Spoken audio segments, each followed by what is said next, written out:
We really appreciate you making the time to come join the conversations, come enjoy these discussions, and hopefully we can be able to have some meaningful action, call to action collaboration. So you notice that we've tweaked this program, this afternoon program quite a bit. Our initial thoughts were we could run the governance conversation here, the PIDA, market opportunities for PIDA and LabSet in the next room, and of course start the hackathon. But again, what is life? So again, because people who are registered for the hackathon are trickling in at different times, we could then just start with a few. So we allow for all of us to come in, then possibly then we can be able to align so that we can be able to start afresh in the morning. And also we thought that it would be good for you to also listen as part of the problem statement to some of the opportunities that are there from a national agency perspective, as well as from both PIDA as well as LabSet. Because these are opportunities, there are challenges that we can be able to develop challenges and possibly can be able to get solutions around the same. So of course, so that's the wisdom that informed our approach in terms of the program this afternoon. So we'll structure it in three parts. Number one, we are going to listen to a number of keynotes or remarks from a few of our colleagues. Then immediately after, we'll get to hear, we'll get a pitch from one startup. Then immediately we'll get into a panel conversation. And once that's done, we'll hand it over back to starting end, who are going to give us their plan in terms of the hackathon and of course give a few remarks. So that's how we've structured this afternoon's program. So apologies in case you wanted a pure conversation in the hackathon or as market opportunities. So I probably would want to start or introduce some of our speakers. We can start with either PIDA from an African perspective, then we can come back to LabSet. Then of course then we can have Dr. Tony give a few remarks. Then immediately after I'll introduce Dennis, who will be able to introduce the panel, then we can be able to go through that conversation. Once that's done, then we can allow them to leave, then we can purely go to the conversation around the hackathon. I hope that's good enough. So again, we don't want to take too much of the time. I want to take this opportunity to invite my good friend Chipi, Chipilio Saka, from all the way from Malawi, who works at our networking agency that focuses on infrastructure as part of the African Karibu Sana. Can you begin our coffee? Thank you, Chair. Good afternoon, everyone. I think all protocols observed. My name is Chipilio Saka. I'm Malawian by nationality, but I'm based in Johannesburg. I'm working for African Union Development Agency as a program officer, special for SME development. So the SMEs that I'm working with are specifically in infrastructure. So let me first give you a bit of a helicopter view of what PIDA is all about. And first, maybe what is African Union Development Agency is all about.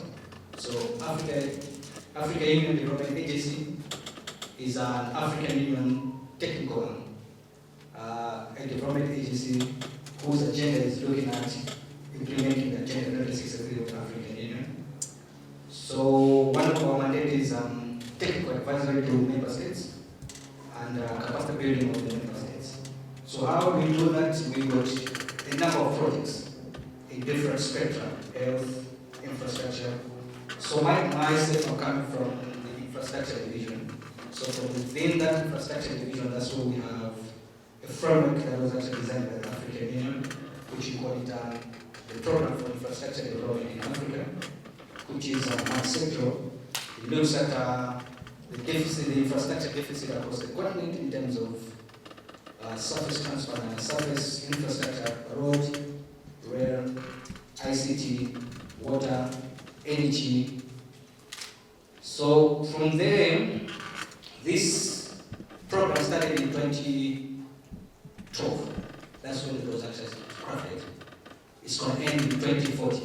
So they've got this broken down into 4 implementation plans. So the first implementation plan was for 2015 to 2020. So now we're in the second phase of the implementation plan, which we call it the Bid Up 2.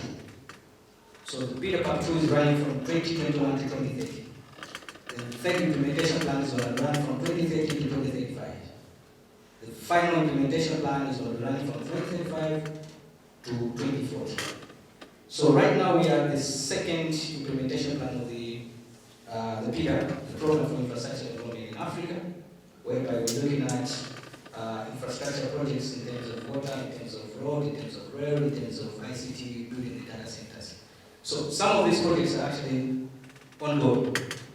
From East African bloc, I would actually give a very good example of the Lapse Corridor, Lamu Port, South Sudan, and Ethiopia. That is one of the projects that is within the bigger projects. So why are we talking about SMEs within the infrastructure projects? So these are my country, the cross-border projects. So the conversation from the 2015 that was been about how to generate electricity, how do we distribute electricity, how do we build railway line, the SGRs, how do we build the data centers. But among all that conversation, there's one missing link that was actually being picked from that conversation. That missing link is how do we engage young people, the youth? How do we engage women? How do we engage the tech savers, the Gen Z, within this conversation? So this conversation started in 2020, right after COVID, after the lessons of the COVID slowdown.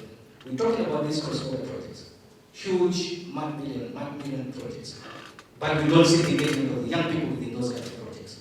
So we said, okay, let's look at reach one step behind and do a bit of the reverse engineering and look at what can we do with the young people into these infrastructure projects. So that's when we come up with the project, what we call SMEs participation within the bigger projects. So this SME project is still a baby project. So that's the whole conversation that we're having to say, look, young people, there's this opportunity across these transport projects. So now the question is, how do you see yourself fitting into that project? So that's bringing me to the second conversation, whereby one of the challenges with these cross-border projects has been projects are not moving from one state. Let's say it has come from the inception, the feasibility study has been done, recommendations has been given. But now that project has started to move ahead to the financial close, then actual implementation. So there are challenges within these projects. As you see, maybe the Mombasa Nairobi took maybe 4 or 5 years and those challenges. So that's where young people are coming. So okay, fine. We have a project that the feasibility study has been done, but we're not taking the project to the financial close to get the funders to come into play. So what we're trying to do as AUD with this project is we want to come to the young people with a problem. That this project is not moving from bankability, from the feasibility study to the bankability to the financial close. You as a young person, as an SME, as a tech saver, what business solution can you bring us? Unlock this project, this challenge that we have in the project, for this project to move from a feasibility study to a bankability. So if you heard my conversation has been, it's a baby project. So we are at the engagement level, whereby we want to sit with the young people. We can take it in the conversation offline and say, okay, understanding more what the challenges we have and what the solution that we're looking at. So the conversation that we will have with you is how do we move together, participate together in this conversation in terms of the cross-border project. But our emphasis being in Kenya, our emphasis is going to be looking at the land port. And I've got a good friend of mine that is coming from the lab set, who's going to actually unveil the opportunities that are there, then let's take the conversation. So what we can build from Kenya, that should be the Kenyan model that you can actually escalate across the African continent. I think I'll stop there. Thank you so much. I think next up, Alex. Karibu sana. You can clap for him as he comes along. Good afternoon. My name is Alex Mutani. I'm from Lapset Corridor Development Authority, and was invited here to be part of this discussion that is dominated by young people to bring innovation to our large infrastructure projects. I'll start by giving a brief explanation of LabSet, and it's good that you have visual. So I didn't come prepared for a presentation, just for you to understand. So LabSet corridor, like Julia said, was conceived in the very many years, around the 70s, but it was launched in 2012 at the London Port. And LabSet corridor brought about LabSet Corridor Development Authority, which was started in 2013 to see the coordination, planning, and implementation of this enormous infrastructure project. And let's move to the next slide. I want us to, before I take the components within Kenya, I want you to look at this corridor as a transboundary or cross-border that traverses Kenya, Ethiopia, and also South Sudan.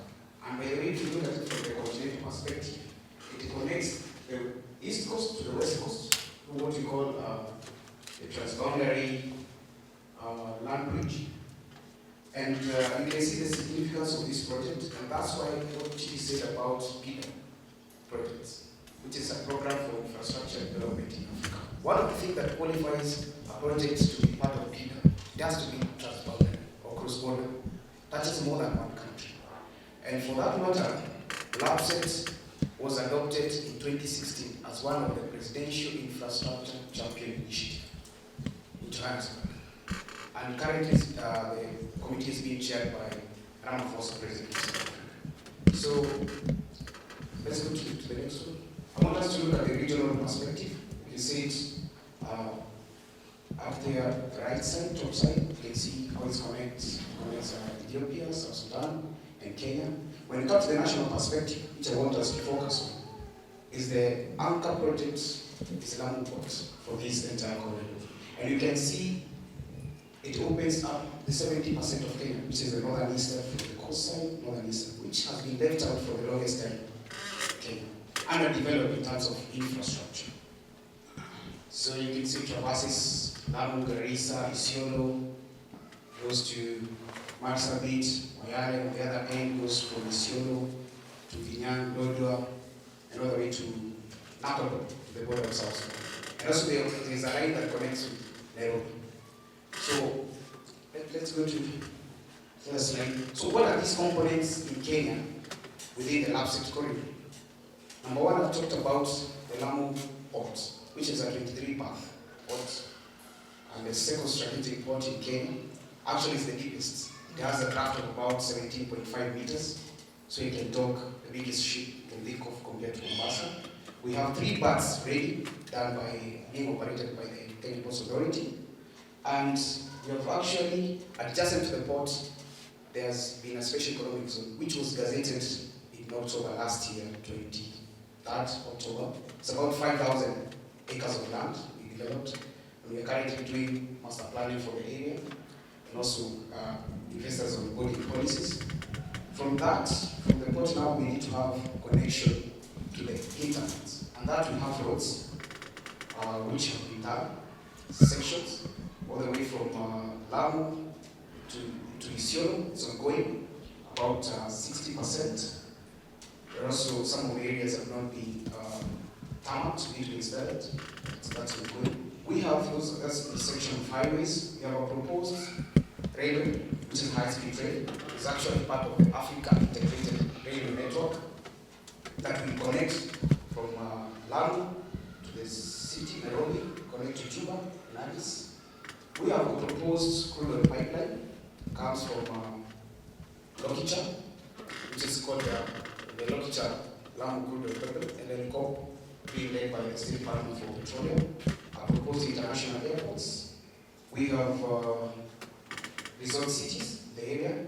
And for today, I want us to look at what are these opportunities, like Juliet said, that we young people and innovators and SMEs can take or leverage on these mega infrastructure projects. Because for the longest time, we can say these infrastructure projects don't look at the SMEs. They look at the big corporations that can bring in billions of dollars to do this infrastructure. And as we speak, you hear Africa Development Bank talking about 130 billion to 170 billion USD required as a deficit for infrastructure development in Africa. But hardly do they talk about SMEs. And these issues we're talking about, these deficits, who can give us a solution to this? Is there? And some of you might be asking questions. We heard about lapses since 2012. What have we achieved? We have achieved a few, but with your innovation and with your ideas, we can accelerate this project. And that's why Chico was talking about. We don't have much time right now, but we can have this conversation beyond, what we're having right here on the podium, so that we can see ways that we can collaborate between government, the innovators, and also the financials, because everyone here wants the project to work for people. And the whole thing I've told you about, an example is it's opening up the 70% of Kenya that has been left for the longest time. Arid and semi-arid lands. Talk about the special economic zone. We are thinking of creating this synergy between the port and the special economic zone. What is this thing that you have that would accelerate this project that we are at the planning stage? Can we onboard you currently and you give us more ideas on how we can create an efficient route to the port, and business for the port, and the same case for the special economic zone, which I believe there are people here from SME. If not, SEZ gives incentives to investors, which some of us might say we don't have the money to do that. But there's someone with the money, there's a government with the project, and there's someone with the idea, which is you, and to implement the idea. So for me, I'll stop there, and I'm looking forward to continuing this conversation. Thank you. Without further ado, I would want to introduce Dr. Tony Mwansa, from the CEO from the Kenya National Innovation Agency, to give a few remarks, and probably then we can just dive to the panel stream. Karibu sana, Daktari. For me, everybody, I meet people who want to talk about innovation, jobs, opportunity. We are friends because we are trying to create solutions for society. I come from the Kenya National Innovation Agency, an institution we've been putting together from September 2020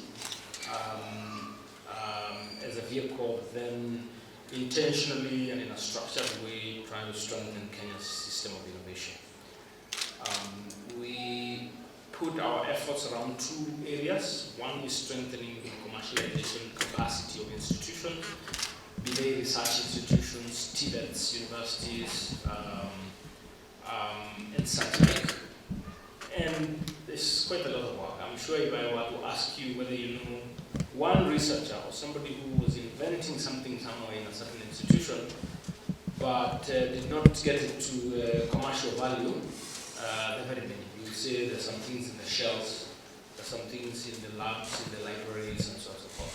So that's one area of our focus. And to deliver on that, we try to work through the policy atmosphere, the funding, the culture, the teaching and learning that then produces founders, reviews of curriculum, the infrastructure of the institutions, the leadership, because sometimes I ask heads of institutions whether they can define a startup. So if I ask the head of Tibet whether they can define a startup, I struggle to get good answers. But then now that gives us work to do, kind of help many of them to appreciate that they're entrepreneurial leaders. So that's one pillar of our work. The other pillar of our work revolves around the startup economy, how we can streamline it to be more and more competitive globally.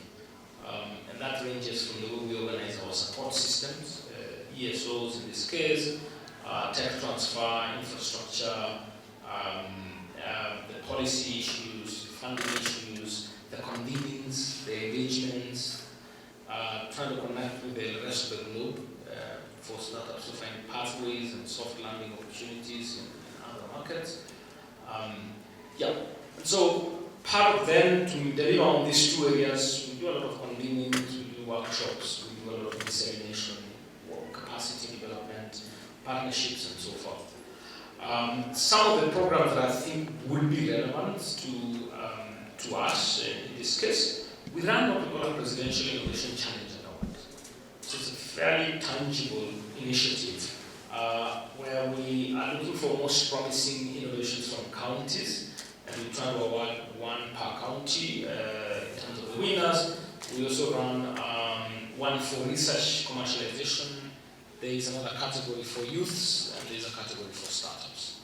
And in this case, go through the whole process of evaluation, judging, and so forth, until the final when the head of state awards. There is a financial support, and then there is an acceleration support or an incubation support that then becomes available from the institution of the innovation agency. The president goes to award, and this year we're looking at the 5th or the 4th of June as the award.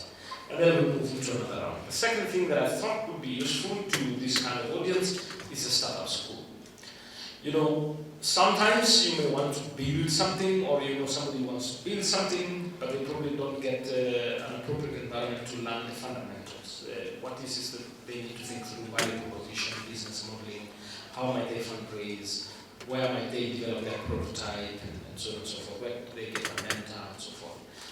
And our program is part of what we run that would be relevant to this kind of audience. We've got a team here, 3 individuals that you might see. They are coordinating the startup economy work. And part of what we want to do this year, including mapping, positioning, and trying to tier our ESOs and figure out how do we move up the value chain in terms of the quality of services that they offer, and what support is available that we can provide, and so on and so forth. The innovation agency now has moved to the office of the president. And that gives us a bit of latitude and a wider landscape. We've always operated in the State Department of Youth Affairs and Creative Economy. And so there's going to be quite a lot of work around the innovation policy, national innovation strategy, the IP policies. We have some new potential funding for startup funding, and we've designed a number of instruments. One is going to be called Innovation Masinani. That means that person in where who is working on something in the remotest place will be a beneficiary to help them formalize their innovation. Okay? There's something else we are designing, which is an early stage grant for early stage startups that are formalized but are trying to build their minimum viable products to be a little more stable. And then the third one I think would be very relevant is a matching fund, where we would say we can give you up to 10 million on condition that you actually get a private investor who will also put in 10 million. The reason is, we know government is not the best entity for managing startups. That we can take to the bank. But in terms of supporting scaling and managing risks and expanding businesses and so forth, that's really private sector. So part of the team here is building a strong database of our investors and trying to attract more and more into the equation, so that then we say, if we are going to provide some support, you've got to leverage this kind of funders to get one who can match this kind of funding. We hope that somewhere along the way, we will have made your life better. Thank you very much. So maybe, you don't have to leave because you're part of the panel. Oh, okay. So Karim. So maybe just introduce Dennis Okore, who's a public policy specialist, to take the conversation away around governance. Karibu sana Dennis. He's wearing a suit just like Tony, so he's a serious people. Anyway, thank you so much. I'd like to invite my fellow panelists to join us here. We already have Dr. Mwanza. Appreciate him as he has already taken his seat.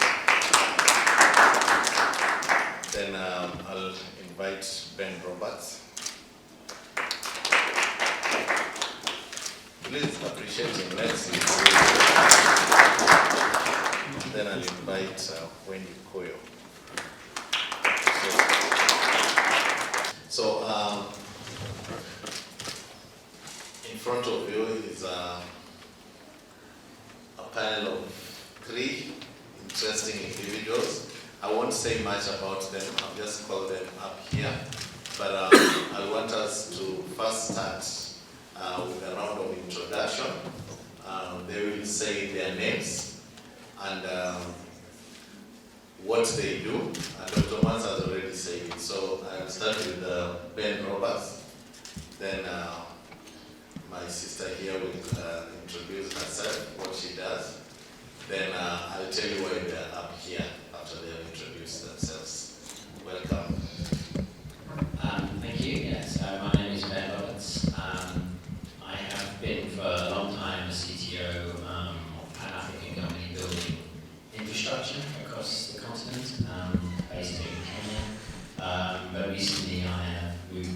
consulting and entrepreneurship after a brief stint in farming, and I'm now helping companies expand into Africa from Kenya and helping with infrastructure projects in the continent.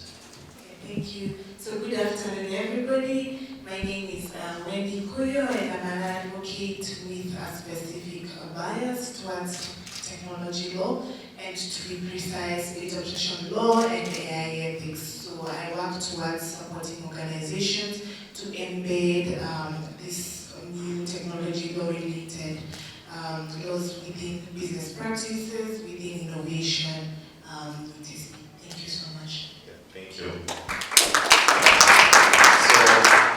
These able panelists here will be helping us to have a conversation. My role will just be to coordinate and to make them speak the things they cannot tell you along the streets, so they'll tell you today.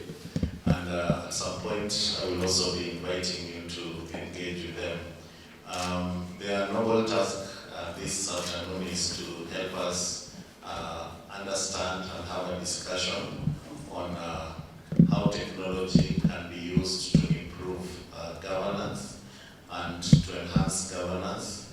And this has to do on how technology can be used to also enhance issues to do with accountability, public participation in our context. So it's simply put, it's like that.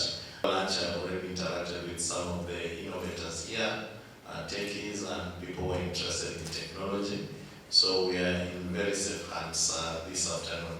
So this afternoon, Dr. Mwanza just started his speech by saying that he's in charge of an institution that is working to drive innovation and put up systems to ensure that the society can get and make good use of that technology. So I want to give him the microphone to just help us to understand in his own words, what does the word governance mean to you? Thanks very much. And I'm assuming I can advance to technology after governance. I mean, it looks at the context in which you are engaging in the issue of governance, oversight of things, so that then they can deliver the intended purpose is the governance.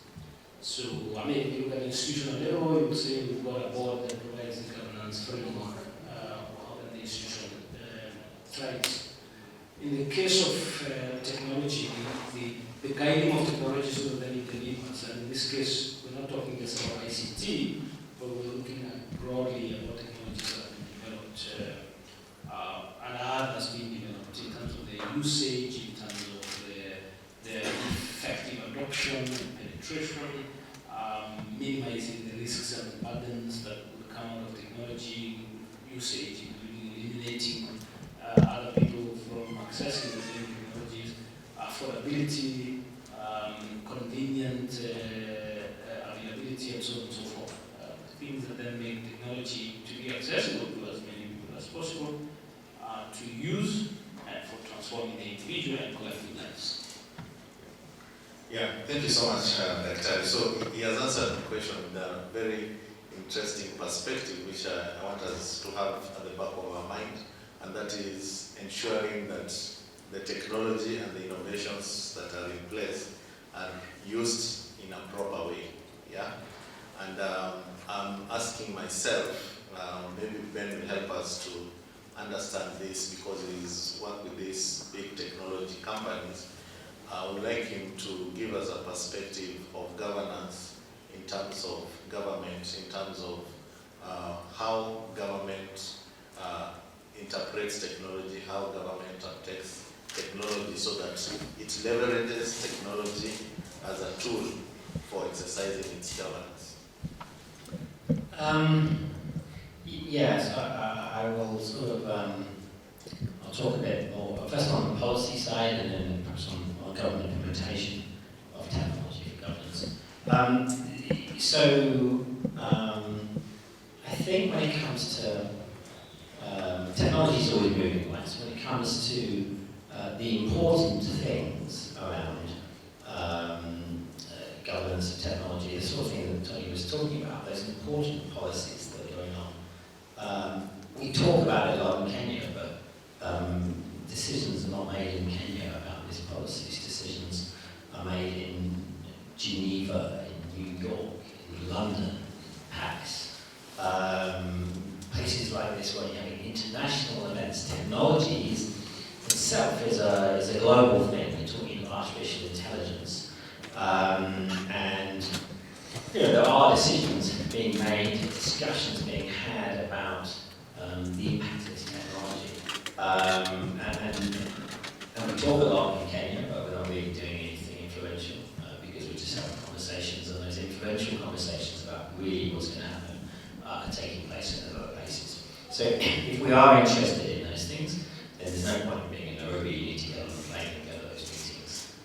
Some are accessible, right? I mean, you can get, we had Kenyans talking, presenting at one of the big meetings that are taking place in Europe this year. We've got our ambassador Figo taking part in the United Nations discussions.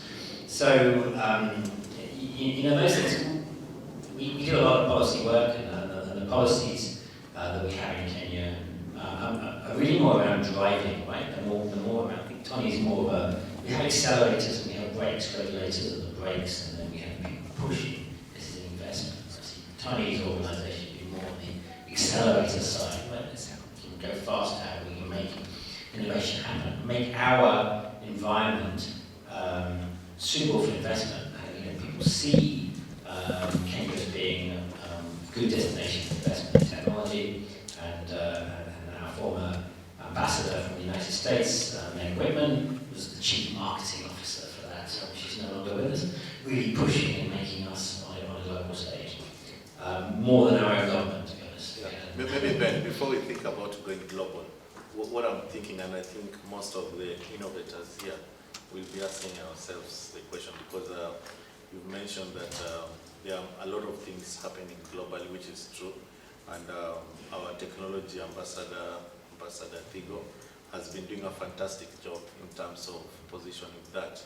But it's very easy to make innovations along maybe agriculture, public, just transport, or in business and that.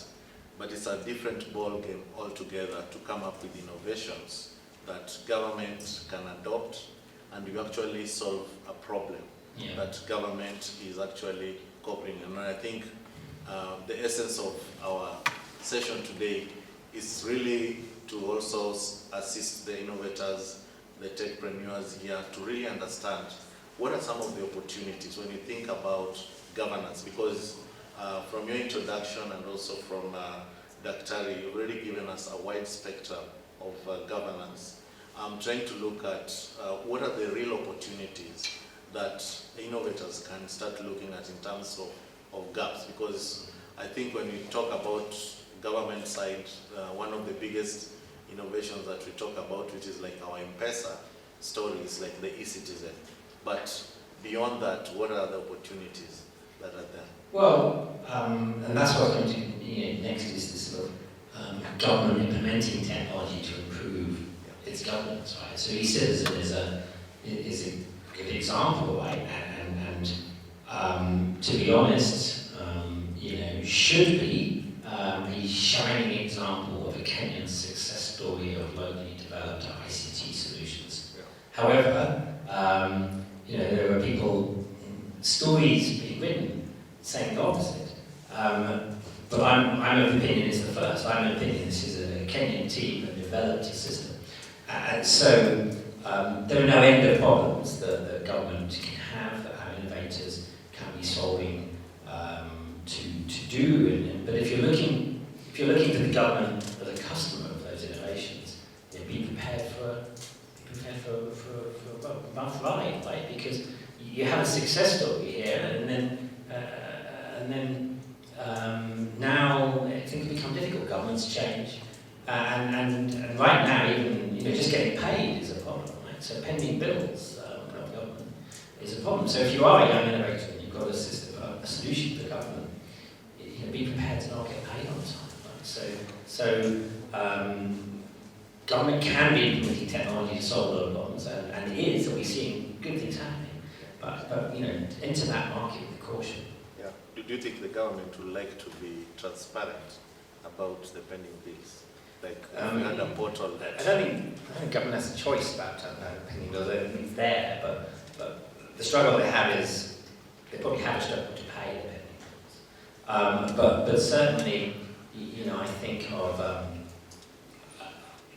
I think a lot of when we talk of technology eliminating or making things more efficient, and these are the opportunities for our innovators to make solutions to government to make things more efficient. However, when you make that solution, just selling it to somebody who might not want it to become more efficient because they might like it exactly how it is. So it's a difficult sell because if you're going to go and say, okay, this will cut down a lot of manual processes, and it needs a lot less staff and doing it, blah, blah, you're selling it to a director of a department who likes having lots of staff. So in solving problems, you have to be solving problems for the customer, and the customer has to be somebody who wants a solution to the problem, and it's going to pay you. And you might not have either of those two checkboxes picked if government is your target.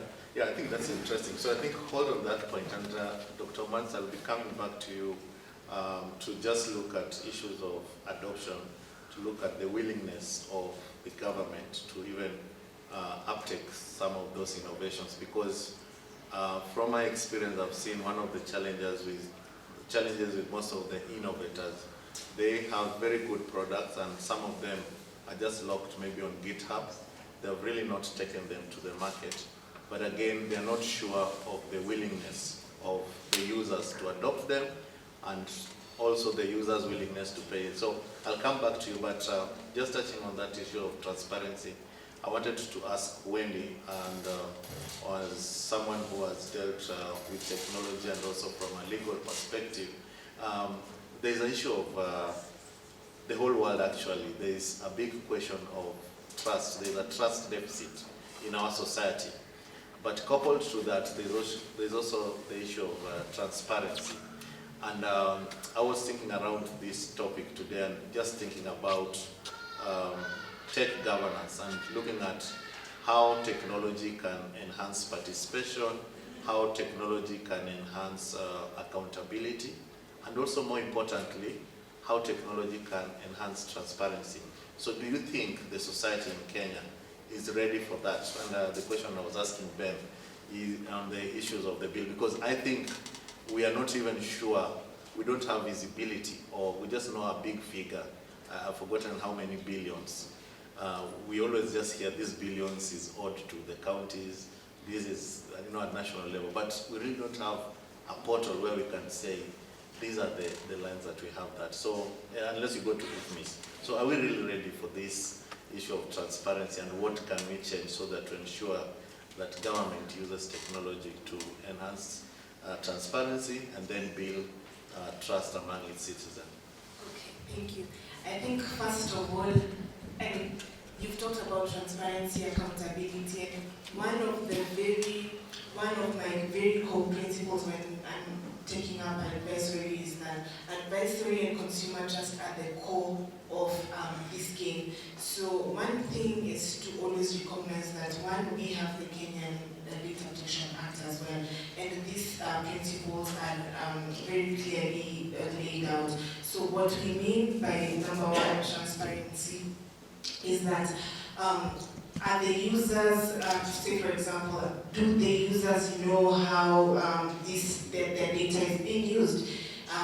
We know that now it's a data-driven society. Even through innovations, you would need to probably feed in quite a number of large data sets, maybe if you're innovating through the use of AI, maybe through you're using a large database to create, to innovate, then of course the first thing also, which is tied to also the principle of transparency, is that these users must be informed in a language that they understand. Also, this comes into the aspect of digital literacy. So is the user of probably this tool that has been let out to the market, maybe the user is located in a far rural place, able to understand in a language, probably in, I would say, their local language, or maybe popularly would say Shem, or rather other people call it Kenyanese. How are we transparently telling them that this is how we use their data? Accountability at the core of it, because I see that most of us here are innovators, at the core of it, are we accountable about the tools that we are designing from the beginning to the end life cycle? So are we accountable? Are we able to pinpoint that this is how we are complying, etc. Because at the end of it all, we want to look at it not just to avoid enforcement actions or penalties, but at the core of it, you mentioned, is consumer trust and not just penalties. Because I look at it this way, that some of these very big tech innovators, if you look at the couple they find under some pieces of legislation, this is probably 0.000% of their annual turnover. So at the core of it is not, at the core of it essentially is their consumer trust.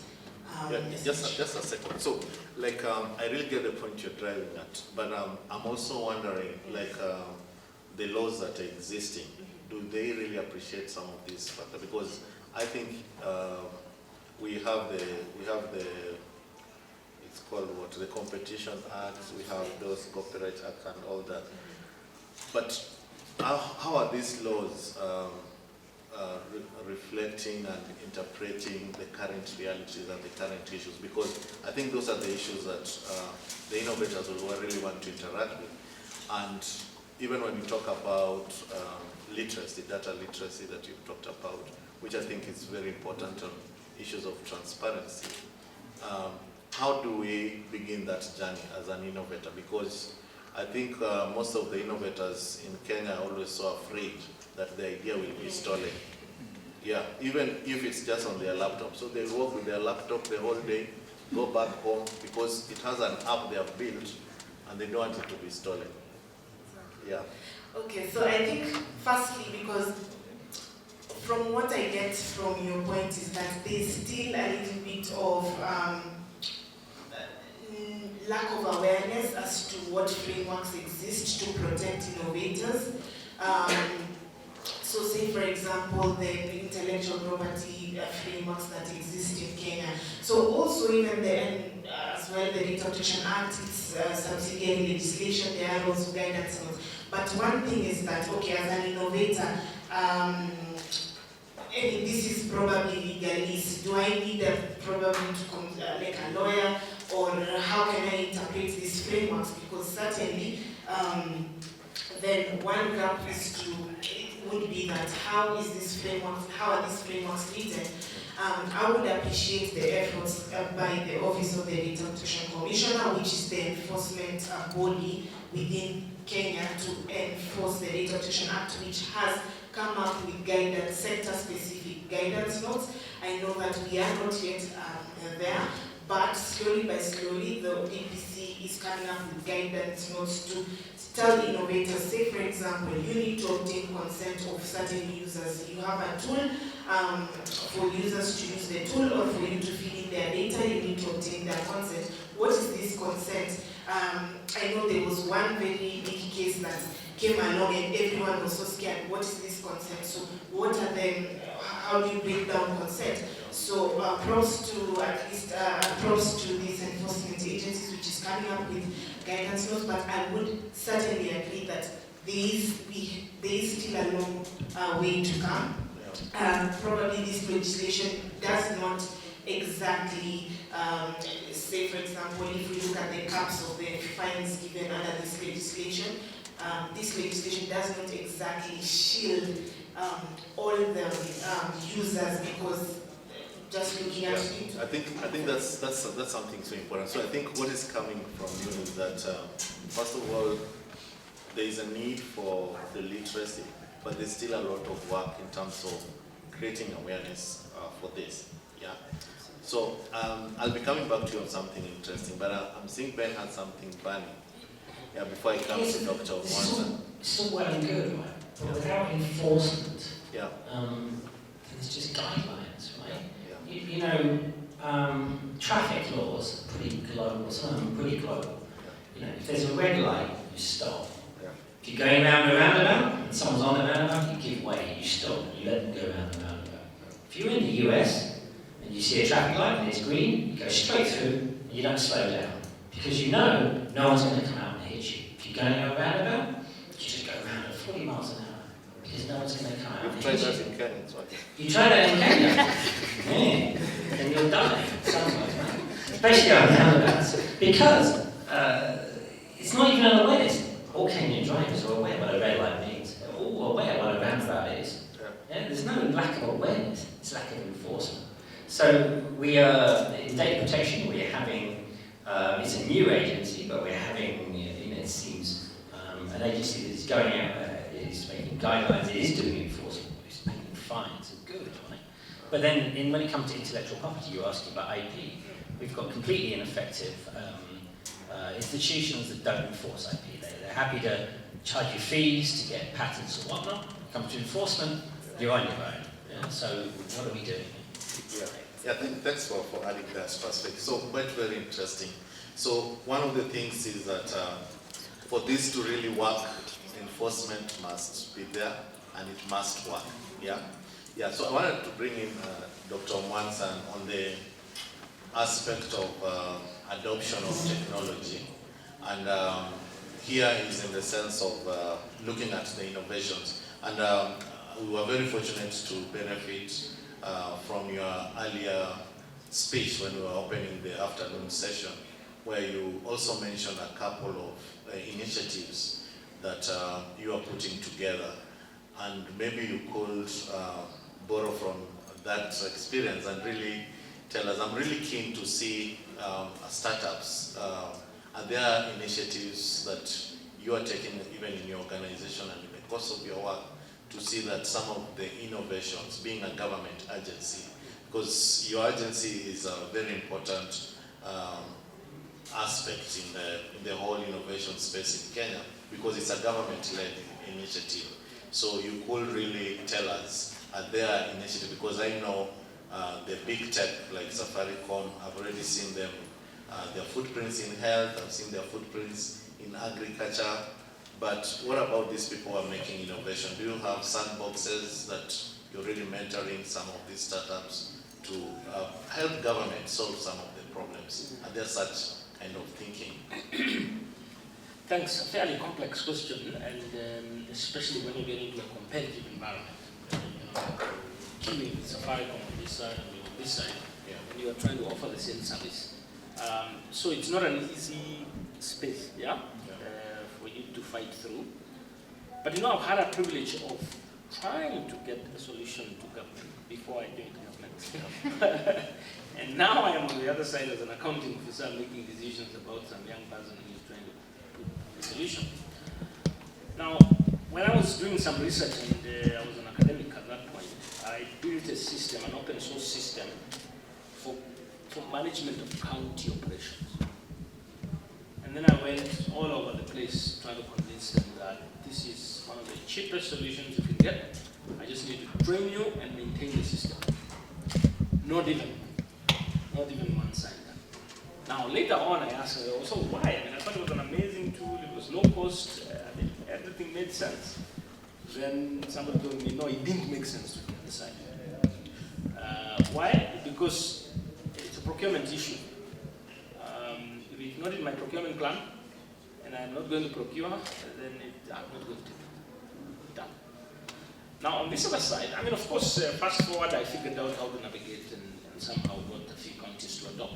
But on this other side, look, a financial year starts at a certain point in July, and you can't start to procure anything until you pass your procurement plan and budget through the systems. And once that passed, it's done. Until we do another review, maybe, somewhere along the way, we'll have to see you next year. So you come with an amazing idea in between, and like, it's amazing, but there's nothing I can do about it. So there's one perspective about understanding them all, so that then you can exploit. So you can think ahead. You're able to come, I'm a person, you are a human being. You can come and discuss with me and say, you know what, there is this thing I have. And that's why relationships also start mattering, networks start mattering. You explain to me, then I am able to process it, convince whoever I need to convince later about my budgets and my procurement, and then I will adopt this in some way. Second is your proper understanding of the procurement systems and how that works. There is an opportunity. I mean, I'm required by law 30% of my procurement process, I will have to allocate it to young people. I am required.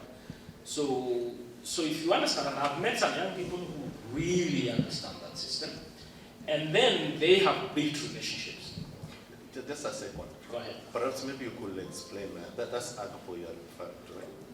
Maybe you could just explain to it, because I don't know because many people just think of supplying beans and maize to government. So if you're not an entrepreneur taking stationery, how can an innovator take advantage of that AGPO opportunity? Yeah, I think it will be very important. Yeah, I am actually required, when I present my procurement plan, I am actually required on every item that I will be procuring to show which method I will use and whether it is for AGPO, for young people, it's women, so on and so forth. So I am required. That thing you need to understand, because it's not a favor I'm going to do, it's a requirement, step one. Two is what I put in my procurement plan, I must justify it to someone. So I have these resources, and I'm designing this plan. I must convince someone that I need this item. Okay? Now we have not started a financial year. It's going to get active in July. At this point, I start thinking about what am I going to need the next 1 year. So this becomes the best time. If you ask me, the best time to get government opportunity is May, June.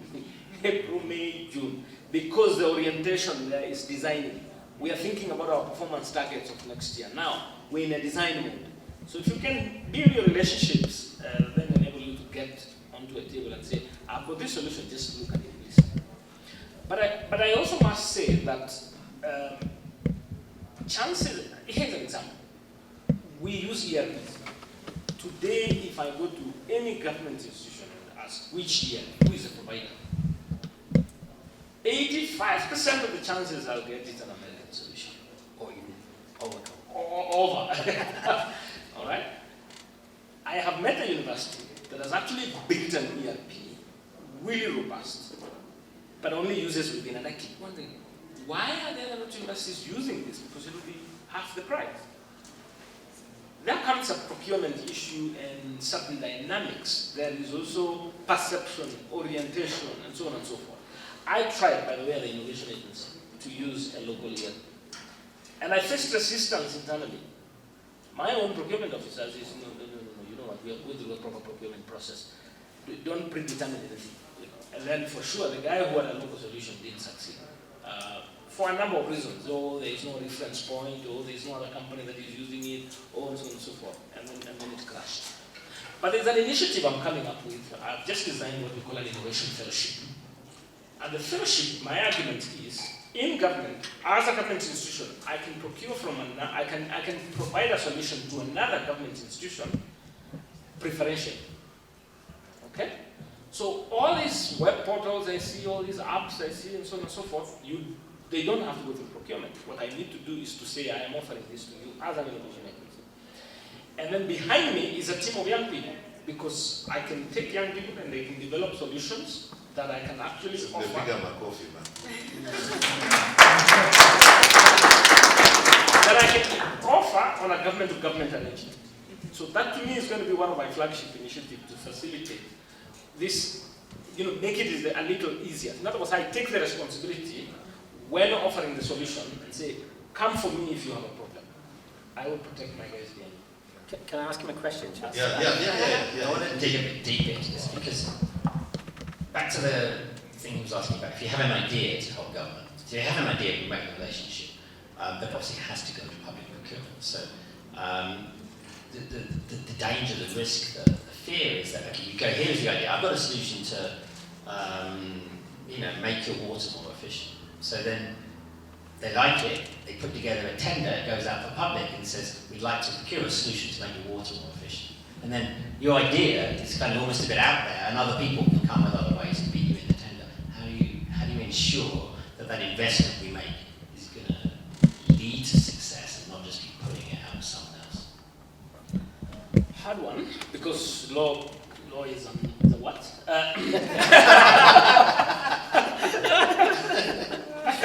Because the price goes 3 million and above, then it's going to go out there. Yeah. You got to look for what gives you a competitive advantage and competitive edge. It's not a nice place to be, but you've got to fight through. You've got to think about what is it that will give you an edge over someone else, because it's competitive. I mean, that's why it was meant to be competitive. So I just pray that you become a better fighter. Yeah. Ben, based on the question you were asking, so I'm just trying to think about it. And some of the countries, of course, when you talk about this kind of technology, the best country to think about is Estonia. Yeah. And I'm just trying to be the devil's advocate and really think and really support him actually, because I think he's just trying to go against the grain. Because if government is really intentional about it, the way Estonia is about it, and I think they do everything to ensure that those startups make their solution, and their solutions work. They provide capital, they provide what he was talking about, like capacity, until it works. Then they come. And I attended another event and I was just amazed. I was just feeling like I can't. They after the end of the presentation, they make you if you want to be a digital citizen. So I was almost enrolling, but I remember I'm Africa to the core. I said no, I'm not boarding. But it was such an amazing thing. So what are some of the things? Because you worked with technology, and my worry is that the tech companies are becoming bigger and bigger until they're starting to behave like governments. Yes. No, but I've just come from Estonia this year with Victor as well. We're there together actually, and another bunch of good people from Kenya. I will also add another country that's impressed me in this space is Israel. I've been to Israel, and Israel is slightly different, but Estonia is a new country. It got its independence less than 30 years ago. Kenya's a bit older.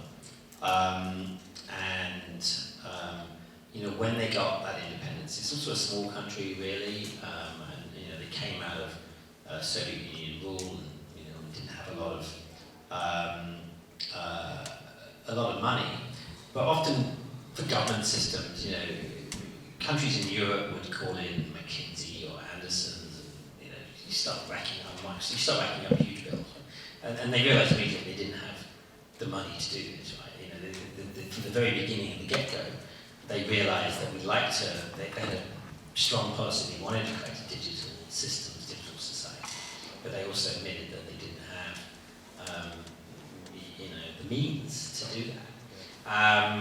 So their strategy was starting out from that position, right? And so it doesn't seem Kenya is always that way. We're not saying, let's look for the cheap way of doing it. And that's back to the e-citizen, right? They built this thing. It's an e-government system. It's running on open source tools, databases, Linux, etc. That's the sort of success story we should be having, and making it as such. We should be exporting that to other places in Africa. Kenya is a middle-income economy, along with Nigeria, South Africa, Mauritius. This e-citizen perhaps operates under another company. I don't know how they're really structured, or if the person we see with the dreadlocks with a shadow character. I don't know. It's so strange for me. But I'm curious because there are so many things we are not really told. But we'd like to just understand, when you say, like, and I know you have very good experience, you've been in this tech and done quite amazing things, but someone here is really thinking like, how can I latch into what Ben is saying? What are there some initiatives that are already there that we can like kind of build on? And you've mentioned Israel, you've mentioned Estonia, and you come along with something that you've been in Kenya and you see this is something we can custom make here and really start making some good vibes along that line. What is that kind of help? For me, I mean, the job I did, I was in infrastructure, Yeah. but I learned a bit about scaling, right? But I'm working with a great team of people that we learn a lot about scaling across Africa, and it requires some learnings to do it, right? But once you've learned how to scale something in the particular area you're in, you can then cookie cut that and take it somewhere else. Yeah. But you have to be aware of the cultural differences, and you have to be aware of the local people in the country you're exporting to. And so if you're coming with solutions, working with them is better rather than coming in and telling them what to do. So that's the first lesson. Right? But I think in infrastructure, takes a bit. It's a bit longer. We were hearing about lab sets. This is expensive stuff and but once that's built, our tech solutions can migrate a lot easier and faster. But we see a lot of foreign startups coming here, or foreigners coming to start companies, and foreign capital coming to start companies. You see the same in Nigeria. There's about 3 or 4 countries in Africa dominating most of the startup capital, and that is Nigeria, South Africa, Kenya. Is it Egypt? Egypt. Yeah. And then Kenya is each country is different. Of course, Africa isn't one country, but I think Kenya is something they're seeing it as a testing ground, right? So you come and I'm testing this digital tech idea here. They're not just thinking about the Kenyan market, and nor should we be. We should be thinking about other markets. And if you do have a tech innovation that's based in Kenya, it doesn't mean you have to think about let's take this to Rwanda or something. You can say, let me take it. I've been successful. Let me take it to India. Let me take it to Brazil. Be more ambitious, right? Because these startups that are coming, they're seeing Kenya as being like, I see it like New York, right? If you can make it there, you can make it anywhere. I mean, Nairobi, if it works here, you should be able to take it somewhere else. So you're saying the innovators should have passports? Have passport, be ready to Yeah, go. don't make an innovation and you have an app but you don't have a passport. Yeah. Yeah, you'll be doing a disservice, so you're limiting your vision to that level. So I think that's a good point. Yeah. So, yeah. Yes, if I may add, because if I understand right, you're looking for avenues that young entrepreneurs can exploit, or startups can exploit to get to access market. Because this issue of government being a consumer is a market issue, isn't it? Yeah, it's a market issue. So 2 additional ideas. One, I've been working closely with a lot of corporates who are starting venture development programs. Yeah. Britam is a good example. Stanchart, the SC Ventures, of course, and so on. But one thing I like, just if I use Britam as an example, they've got a huge network of operations in many countries. When you're trying to compete with Safaricom, you and I know where we're going. One of the ways to navigate that is to join them and leverage the network. So I know startups who are now operating in the SC Ventures, and they are leveraging that wide global network of the telco, of the bank. There's a give and take. Of course, the bank is not doing that for free. There's a give and take, but it's better to have 5% of something big than 100% of something very small. So that's one way I would say of thinking. The other way of also thinking is, there are venture builders who are not necessarily big corporates like that. The reason I use that is, I saw how, for example, Safaricom marshaled an opportunity in government. And you just use an expression where they become as big as government. Yeah? Because everything is interest-driven, you can sometimes mix politics with the business and everything you don't quite understand very well. So you can't try to understand everything. So you try to take advantage of what you can. So I think association is a very powerful tool. being aligned to, because they open doors. And I have seen how a CEO of a bank opens a big door for a startup. I have seen it. Now, the other one is through the venture development programs that are more like investors who are running accelerators and so on and so forth. And some of them have networks. And some of these networks can open a door. I think the answer, therefore, is it's easier to have a conversation with a certain CEO than to have with you as a founder. Yeah. It's just a fact of life. And that CEO can open the door for you, and I can make the decision on your behalf because so and so approach. Food for them. Wonderful. That's a good point to clap for, right? I'm not a politician. Just before, I want to give the audience the microphone to ask a few questions before as we near to the end of this session. But before we do that, I would like to ask Wendy the issue of the emerging technologies, artificial intelligence and blockchain and the rest, because you spoke about data and when you're talking about transparency. But I wanted to narrow down to blockchain, as I'm always of the school of thought that artificial intelligence, the other part of the world, has gone ahead of us. But I think there's a very big opportunity for Africa to lead on blockchain specifically. But when we look at technology in government, do you think, and also looking at our legislations and all those things, these issues of tokenization, smart contracts, and transparency, can blockchain be employed maybe in our health systems, in land transactions, in e-citizen, or government services?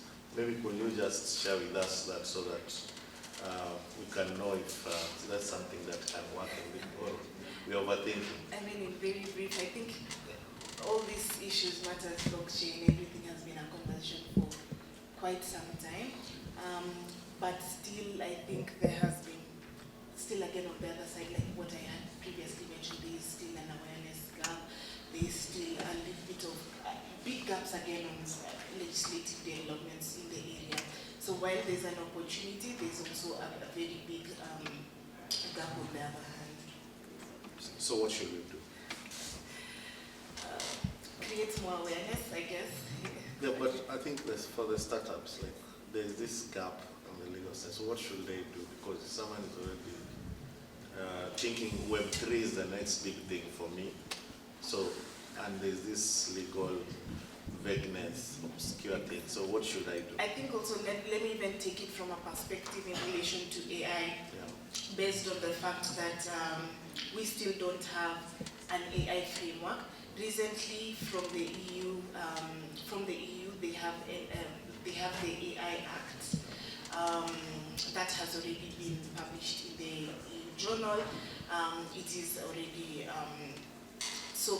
What I would say again, because we've talked of best practices again, although I must recognize that there has been also efforts towards leading the conversation towards that direction based on also this the strategies, AI strategies, etc. So basically, I would recommend that we can use international best practices to employ this. However, this should be taken with a grain of salt, because we must also use what applies to us within our context. Because if you talk about, say, for example, even AI in relation to blockchain, even how data sets are being trained, AI models are being trained on data sets, it brings about all these issues in relation to bias. So say, for example, if we completely transplant everything, we might miss out on what is specifically tailor-made to the Kenyan context. So we need to borrow this with a grain of salt, and also and basically think about more of what applies to us on a broader perspective. Yeah, thank you so much. Yeah, so I'd like to just invite the audience to ask some questions. Hi, thank you so much for your remarks. My name is Sonia from the Kenya National Innovation Agency. My question is to you, Wendy, just maintaining. You could speak up. Thank you. Put it. Yeah, so still maintaining the regulation conversation, like you have touched upon the regulations on AI based on the EU, but then dating back early this year when we had JD Vance during the Paris AI Summit, and one of his key messages was to regulate this thing because it's stifling innovation. So where exactly do we draw the line between, okay, this is as much AI as we can allow, this is how much you can regulate it, beyond here we're actually stifling its growth. So what are your thoughts around that?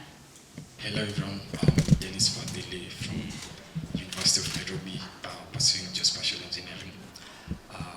First, I want to thank Mr. Ben Roberts. I had a chuckle today when I read your comment from one of the groups I'm in. So it was something on the Kenya Robotics Society. So yeah, I had the same perspective on how most of these government organizations they have legislations input, but the legislations are just to, let's say, the legislations are just to have a way for them to earn money out of it. Like for the robotic society, let's say for example, me, I want to get components. I have to order them from outside, and it's a little bit expensive. And for companies, the government should provide a way where companies can just come, set their offices here, make them accessible to us. I was just asking him how he feels about all these legislations being put in place and yet they don't do anything. Because we'll be back again next year at the same conference talking about, we should start putting some AI tools in our government, societies, agencies. Yeah, so. Sonia was asking about the discourse about regulation of AI, and she specifically wanted to know, when you talk about regulation, there is a school of thought that regulation is stifling innovation, and on the other side, that regulation will favor innovation. So, in respect to what you had said, you are killing. I'm sure Dr. Manso will also be interested in this question. Sonia, I'm happy to answer your question, and actually this will have formed part of my closing, that I think we really fear regulation very, very much, and it hinders us to innovate. I'd give an example as well, from both an AI perspective and also from a data protection perspective, that on the counter, if we do not regulate, it might be used against us. Can you imagine an AI model that has been purely trained on data sets, light skin, or rather recognizing people of a certain race, and specifically, this AI model is used for criminal enforcement. So you pass through this AI model, but because this model was not trained to recognize people of a certain skin tone, then the chances that this is detected as you being a criminal then is flagged as being high. So on the flip side, while we think about is this regulation trying to hinder AI? Is this regulation trying to hinder our innovation? And just to think about, how about if we do not regulate and then we come about issues such as bias, discrimination, and discrimination on all other aspects.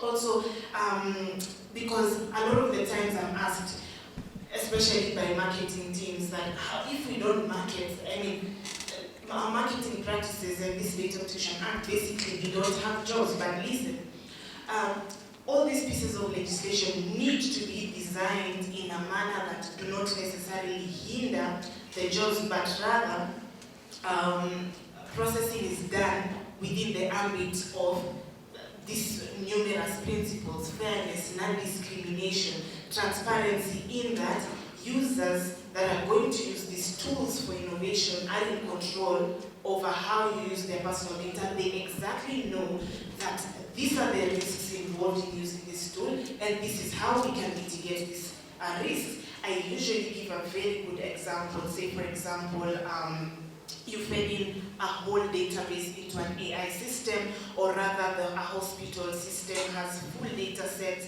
for, or rather full personal data for persons in the ICU system. And if we do not have regulation governing how to protect this sensitive data, such as cybersecurity legislation, and then there are attackers within the system, literally the system is compromised, it can shut down the whole ICU of the system, of the hospital, which at the end of the day, the risk is loss of life, etc., etc. So I want us to look at it in a perspective of regulation is not here to hinder us, but rather it is actually, if we invest in knowing how to embed these certain principles within our framework, in our design, in innovating, then certainly it would be actually, a study has shown that there would be a positive return on investment rather than detrimental, because one, consumer trust was at the core, not even enforcement actions and fines. Thank you so much. Ben, could you shed more light on what there is an ask that to talk about all these laws and regulations? Is it just futile or just for the sake of it, so that next year we don't come back here to say that we also need that? And specifically, it was inspired by your post in the morning. Yeah, I know what that is. So I mentioned earlier pending bills, but there's another type of pending bills. And if you go on the National Assembly and the Senate website, you'll see a lot of legislations. I mean a lot of legislations ongoing in Parliament. Most never get to see the light of day. But it is a bit tiring. One of the things I do is I'm chair of ICT in the Kenya Private Sector Alliance, and there's so much coming, and it's either some are government bills, some are private members' bills, some are chancellors like the Robotics Society writing their own things and generating their own publicity. But it's all tiring, right? Because the minute that a draft bill gets floated around on social media, people start panicking about it. And that also panics investors, right? A journalist picks it up, writes an article, and then if somebody is thinking about investing in AI in Kenya, and then a politician's talking about banning something or other this and that, the investors are thinking, hey, I'll put my money somewhere else. Right? So you really got to be really careful. And the thing Dennis is asking about, there's a small NGO who do some after-school robot clubs, and they try to publicise a bill that would make them the AI regulator of Kenya. Actually play chess. Yeah, and then now they've got another one, which they put out there as an AI, it's computer studies curriculum bill, but again it's positioning them as being the ones to sell the robotics kits to the schools. The most self-interested political interventions you can possibly imagine, but it's just tiring. People are abusing the political system, and they already have. We have all these so many professional institutions who've made themselves part of government. They're just it's a lawyers club, it's an accountants club, it's a HR practitioners club. They make themselves government, try and get government funding. It's very tiring. Government doesn't have the means to be funding everything, right? And professional societies need to be funded by members. It's not government cost. So, luckily, most of our MPs, are actually quite smart people, and most of these things don't come through and they don't get to the president's desk. But it's tiring having to deal with this all the time. So we promulgated the Constitution in 2010, and one of the key things that the Constitution was talking about was public participation. However, in this past 15 years, it's actually 15 years, now that we're in 2025, there hasn't been any meaningful communication or public participation between the people and their elected leaders. What we usually see is our leaders coming and then they're speaking to us, and then they are elected, and then they're on the news, they're speaking to us, but then we never get an opportunity to speak to them. Makweni tried to come up with something on public participation. So what if us as developers, we come up with an app, let's say something that allows us to speak to our leaders without them feeling that we are bashing them, but just having consensus, just having our voice without the noise. Because every time Kenyans start going out on public participation, all we see is people getting shot, guys getting killed.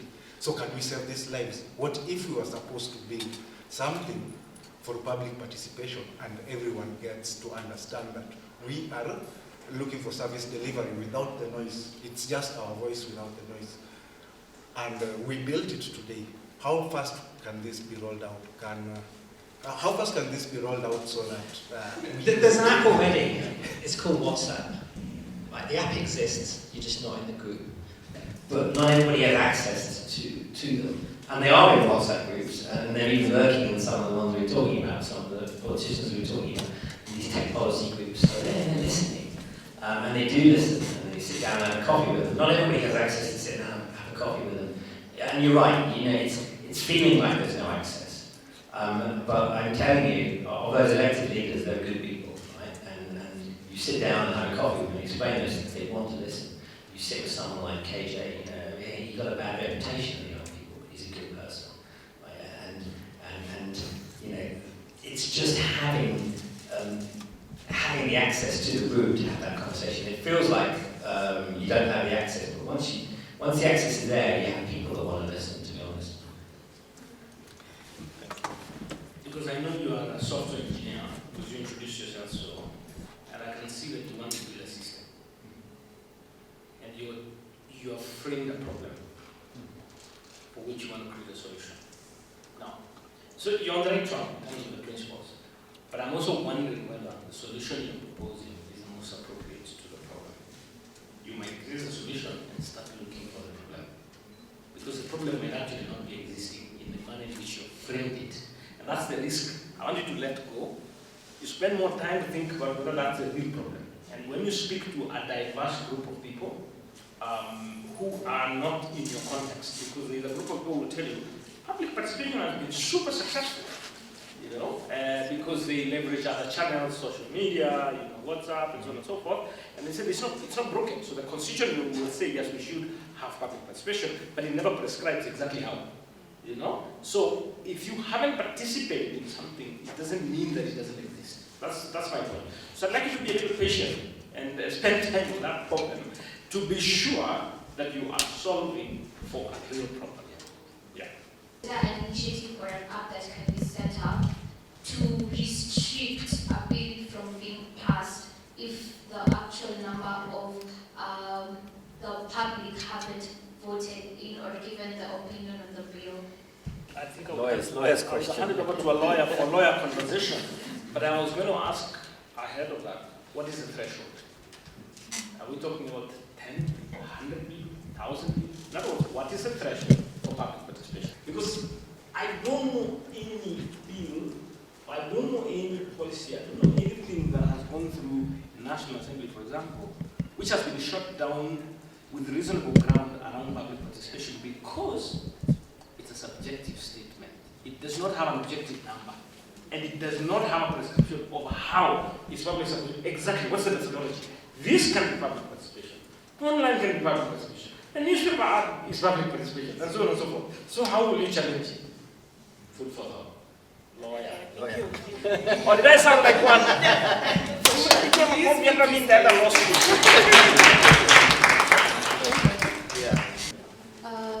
In the instance where you say you offer opportunities for innovators with ideas and bring them to life, so what is the advice for an innovator with multiple ideas, and how should they go about it? Should they just like focus on one at a given time, scale it, and then go to the next one, or where do they find the balance? And the other one is, does the organization help innovators get access to equity and grants and what? And many times it will not be a one-person show. You need a team, complementary skills, if you really want to way up there. So trying to run more than one, you may be asking for quite a lot. How you, even managing one becomes a complex thing because you need more than one person. then how you reproduce yourself in more than one idea is a challenge. But again, that's a risk that you have to forfeit something in order to concentrate on something. And that takes you to your opportunity cost assessment. You say, now let me focus on this. If it doesn't work, I either pivot, drop it, start something else. So the need to focus is necessary. You asked about the agency and its support to innovators. You see, from the mandate standpoint, the agency focuses on building the system, a strong national system of innovation.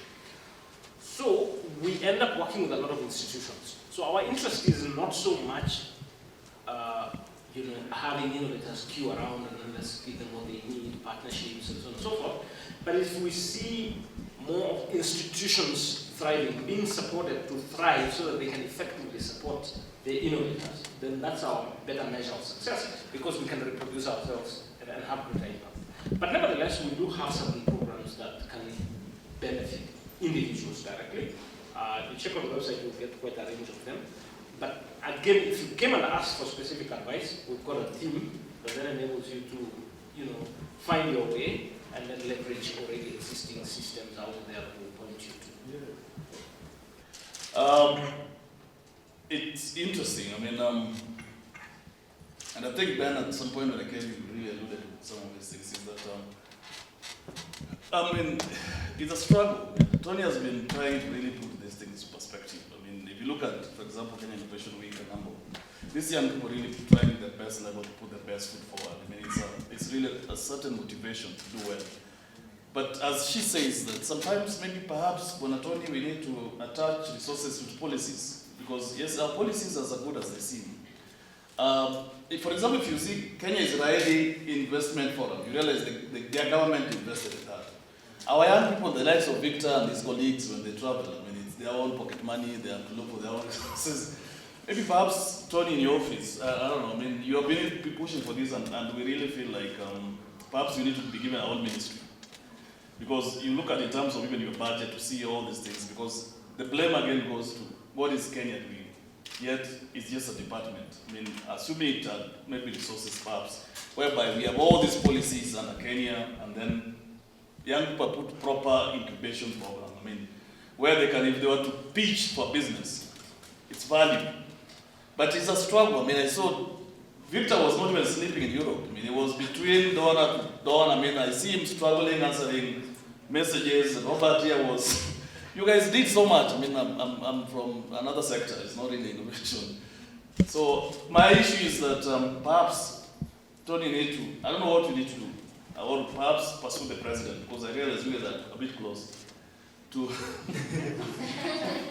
to really have a lot of resources put to these young people. And the young person from University of Nairobi, I think is a very sharp young man. I mean, the question he was asking was quite valid.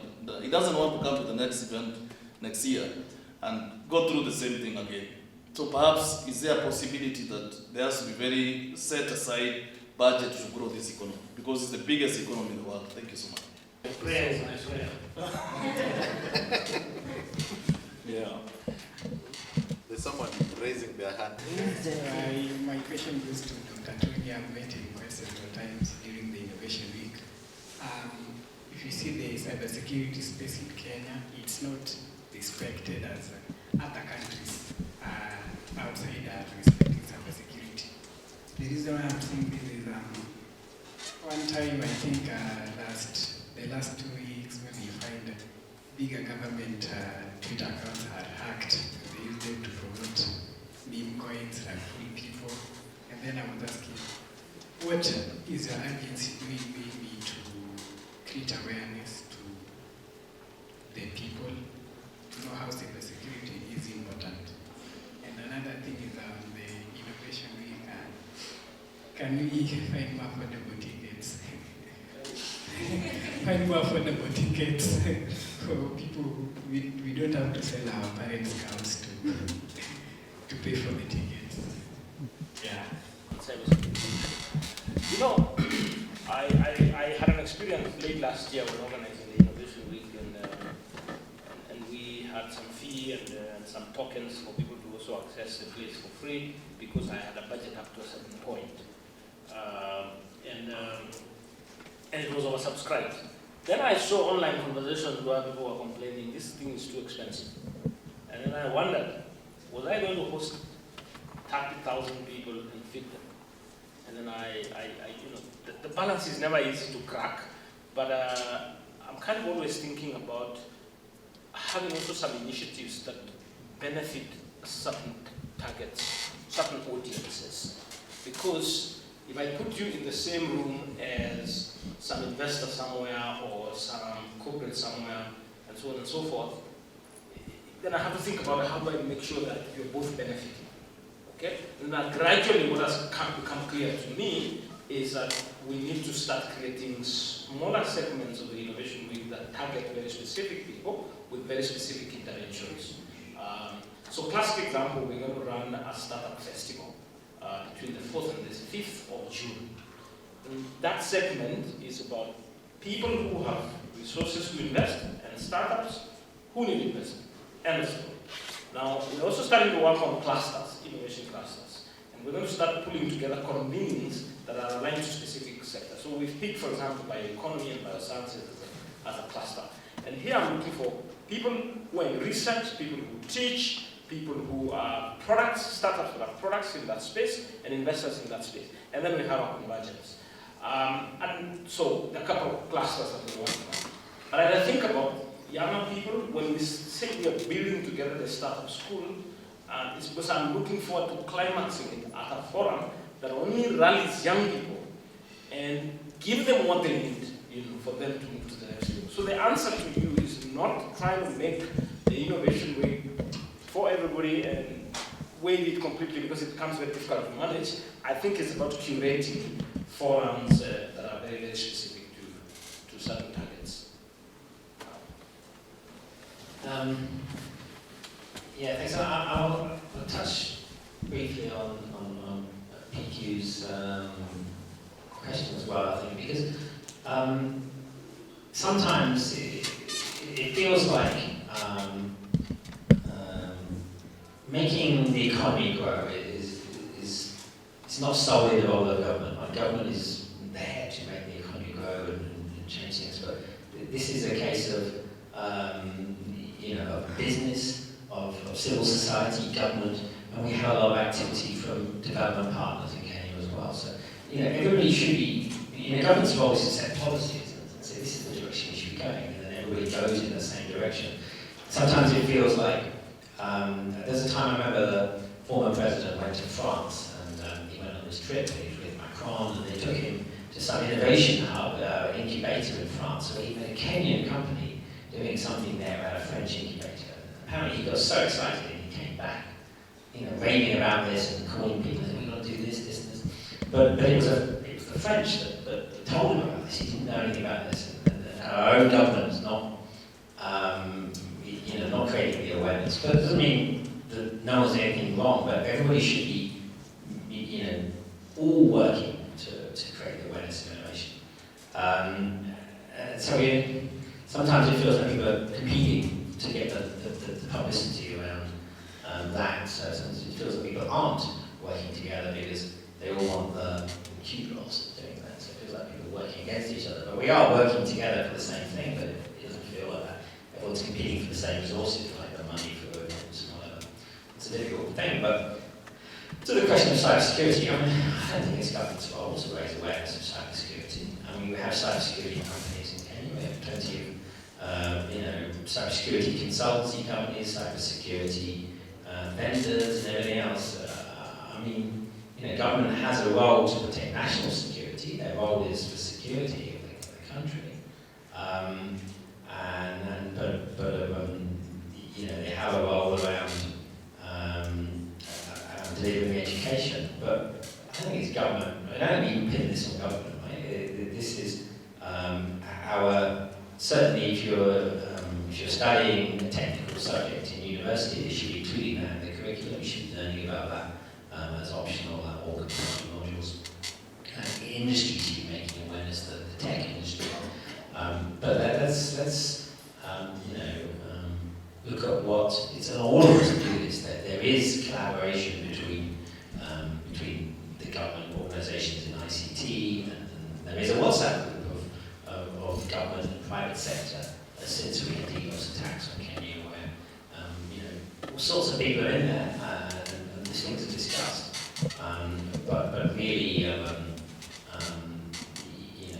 we've got to just, everybody's got to understand their roles, right? We can't be asking government to do everything. They don't have the means to do everything.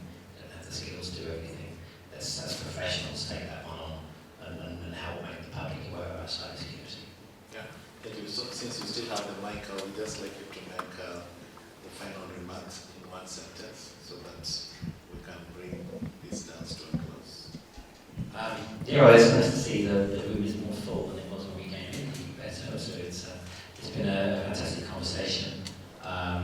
You know, I think there's a lot of the subject is governance of technology. I think there's a lot to it, right? And it's government adoption of technology, government's role in protecting society from technology. I think this is what we picked up. You know, government is responsible for safety and security. So that's, you know, it's the most important thing. But it doesn't mean that everybody should try to do everything. Let's all work with technology for the best and intervene when it becomes necessary to do so for safety. Thank you. Let's appreciate you.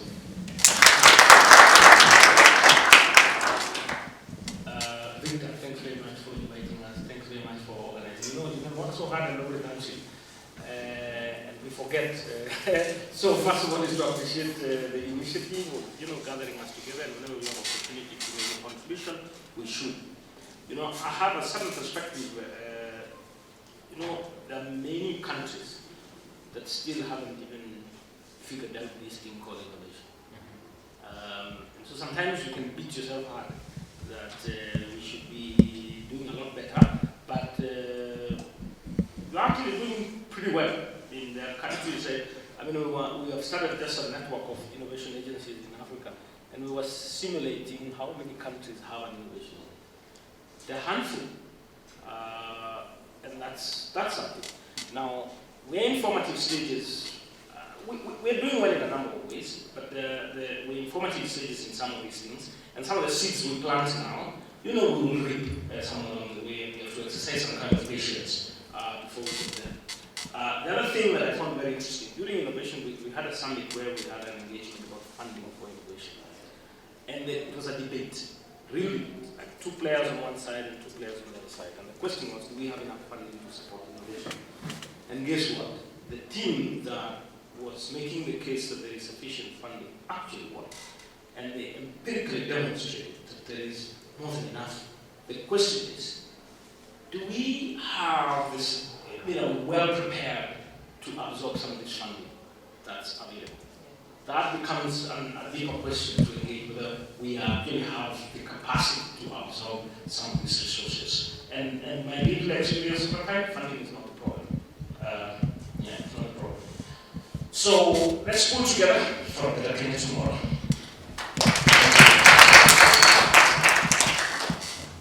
Thank you. So just to be very precise, because I came from an angle where now there is probably a built-in fear. So basically, my parting shot is that let's not fear to innovate for fear of legislative enforcement actions against us, but rather that if we build these mechanisms by design from the beginning of the life cycle to the end of the life cycle, in a sense we will be protecting ourselves against and largely also enforcing consumer trust. And thank you so much, Victor. Thank you so much to my fellow panelists for this session. It was very insightful. Thank you. So as we come to an end, I would like to thank my able and well-informed panelists. I've had an enriching experience leading this conversation, and I've also learned. I think my takeaway, Chinua Achebe, those who read African literature, one of his saying is that a river without boundaries dries up. That's why the flood waters dry very fast. So regulation is very important. There is a conversation of whether it stifles or it supports, but there's a conversation whether it should come first or it should come after. But it's important, so let's not forget that. The other learning is that there is money, so you do your thing, money will follow you. If you're solving a real problem and your solution is formidable, it will be monetized. The other thing I've learned today is that the government is doing a lot of things, and we need to plug in, we need to be present, we need to form networks that can open for us door. The other thing that I've learned is that we have to be aware and we have to be present. This thing called public participation is always thought about others. So when we make policies, when we are calling conversation, be aware about the area you're innovating in so that your solution can be relevant and speak to that dispensation. Otherwise, you can finish your innovation in your GitHub or where you are coding. When you come out of it, it has already been bypassed by time. And lastly, I would like to speak to Dr. Mwansa. I'm a beneficiary of the Kenya Innovation Week in a different way.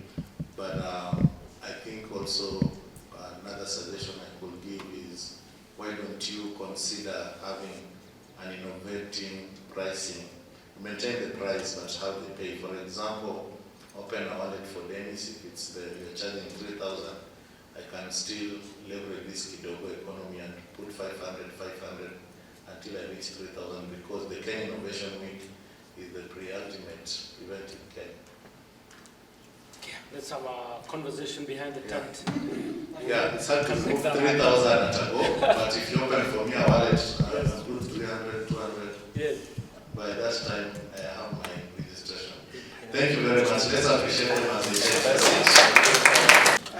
Yeah, so as the panelists are getting off stage, I think maybe PQ, maybe you can, since you're part of government, maybe you can maybe give a few remarks. Apologies for it was very late, but I can't rest that summit. You also need it. So my name is Peter Quest, Head of Innovation, Business Development, Youth at Kenya School of Government. My Director General gave the opening remarks, and of course we don't want to repeat so much of that. But critically, having traveled with amazing guys like Victor, Ben, and a number of guys across the Baltic, I can tell that those guys are actually doing well. I remember there's a thing we did at Tech Chill in Riga, in Latvia. I mean, you can tell a number of investments young people are having. Some of them were having investments of close to 200 million USD. And some of these things, Tony, you as the head of the innovation in the country, I think that is a challenge. And sometimes I feel really sorry for you, because you've been given a lot of weight, and yet the market is so much. There's one thing that Tony said that, I mean, you guys need to hold him to account for that. He said that the funding is not the problem. So guys, what is the problem? Because I honestly have seen Victor not sleeping. He's looking for funding. We were enjoying our life, me and Ben, we were just having fun. But Victor was genuine. I mean, this guy was an ambassador for the Republic. The emails he sent, me, I sent mine when I got to Nairobi, you know. But anyway, I left him a check, you know. Your government also works smart.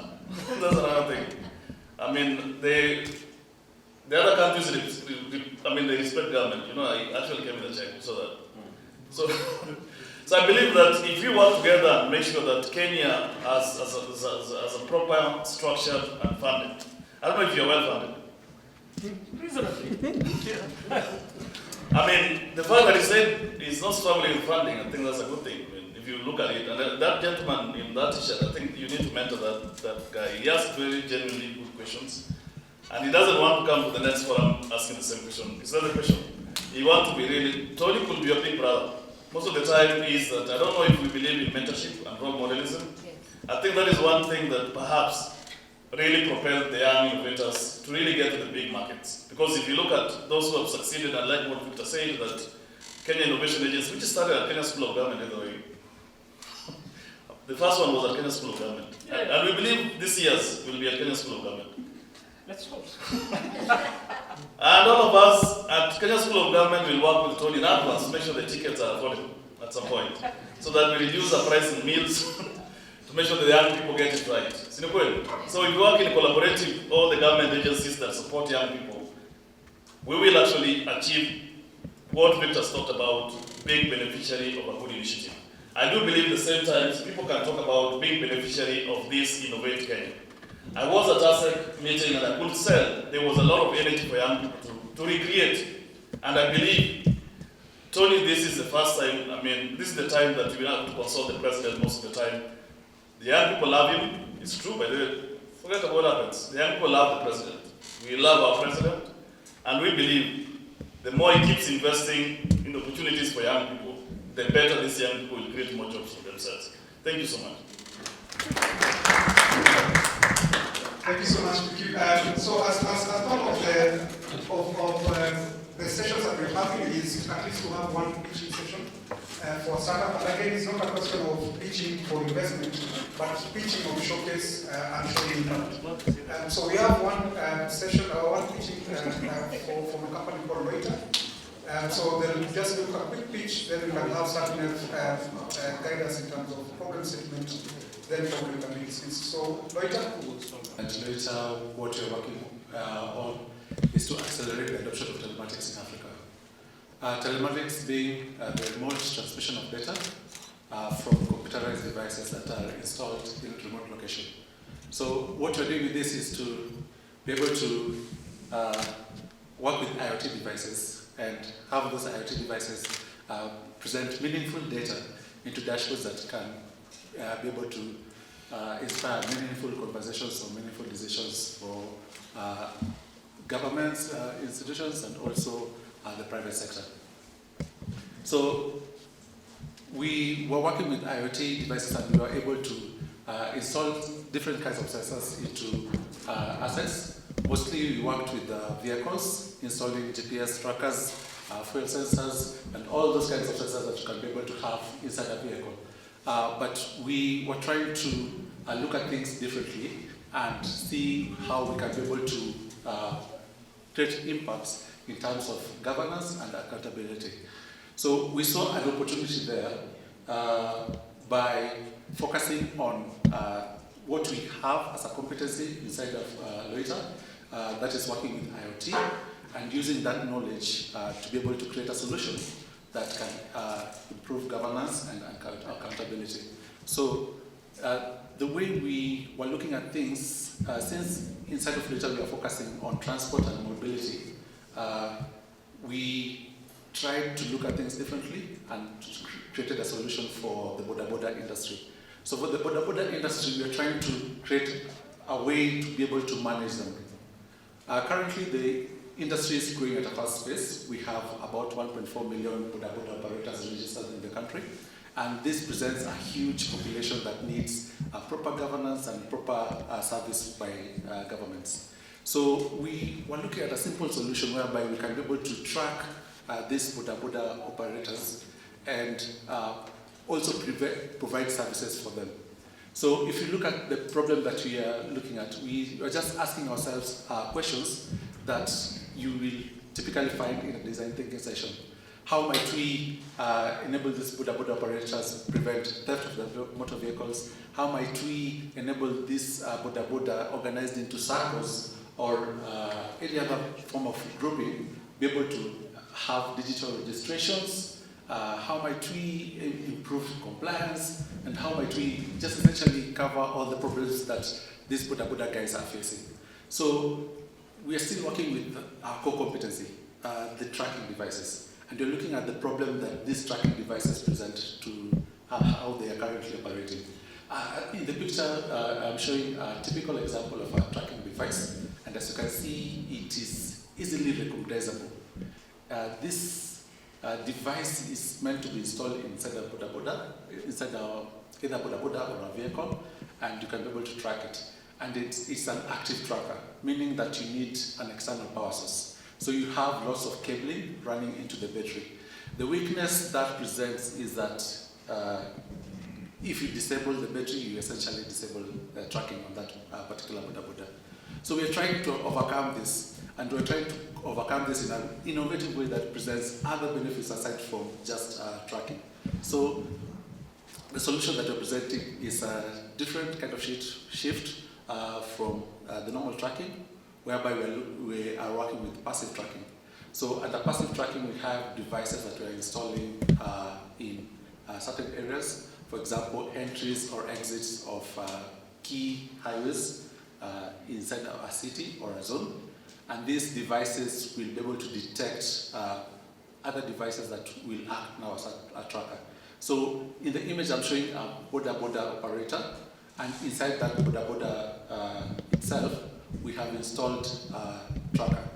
It's not a tracker per se, but it's a device that is able to send its signal, identify itself, and then the gateway that we're installing in the streetlights is able to send that information to us, and we're able to say that this border was at this particular location at this particular time. So we are taking an approach whereby we're starting with entries and exits into major streets, but we are hoping to have more gateways installed inside of street lights so that we can be able to have coverage of an entire area. So having the information about the motorcycle and where it is already prevents them from motorcycle, because you can be able to track it in the event that it's stolen, and you can be able to track it in a way that it is inconspicuous. So inconspicuous meaning that we have modeled the tracking device, the Bluetooth beacon, to be something that can blend into the design of the motorcycle, so that a thief will not be able to identify that this is a tracking device, and if in case a motor is stolen, the owner or the SACCO can be able to get alerts that this motor is moving at a certain direction. So we are presenting that information into a dashboard. The dashboard itself is what enables all these other features that surround the basic tracking. For example, at the basic level, you're getting passive tracking, which overcomes the weakness of active tracking, and you're also able to get movement history displayed on a map, so that you can be able to pinpoint exactly where your motorcycle is at any point in time. So we are creating this for the border guys themselves, and we are telling them that we can be able to help you track your motorcycle in case of that. And for the border associations, we are allowing them to provide welfare to their members who are the border operators. And we're also telling them that they can be able to generate a little bit of more revenue by collecting subscriptions for the border operators. But for the county or law enforcement agencies, the benefits are immense, in that they can be able to now address the issues of theft and issues of security for the border operators. So we are currently working with the border operators. We've managed to get 9 of them to work with us in crafting the problem, or in helping us understand the problem and crafting a solution for them. We also have one border SACCO who is willing to help us do a pilot of the system once we are ready. So what is needed and what is the help that I'm seeking is a connection to maybe county governments, so that we can be able to do like a full-scale implementation of such a system. So we are happy that we are in this market, because looking at the figures, it's growing at a double digits. 14% is a huge figure as a growth rate for a specific market, and we are hoping to capture a majority of the market with such a solution that we're developing. So yes, there are so many tracking companies around, but none of them beats us in terms of the features that we're providing. And also, since you're focusing on border operators, we're making it cheaper so that it becomes easily accessible to most border operators. So for us, we are just working with a B2B model. We don't want to go directly to the border operators. We prefer working with the SACCOs or county governments so that we can be able to maximize or better provide services for this particular sector. So we are a lead team being headed by myself, and I have one IT specialist who is working to help us build competency in creating IoT devices. We can create the devices ourselves. That's the beauty of working with data. We can be able to create an IoT device internally. We're also working with Emmanuel Manik, who is an embedded system developer, and essentially it helps us create the software that's running on the trackers that we are building. So that is us for later. The ask that we are asking is connections to county governments or any law enforcement agency so that we can be able to do a landscape pilot of the solution that you're building.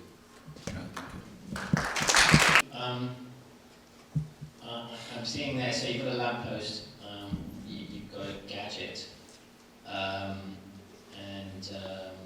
so my question is really how many lampposts and how many gadgets do you have to install in a city or in a county or a country in order to ensure that you pick up stolen motorcycles?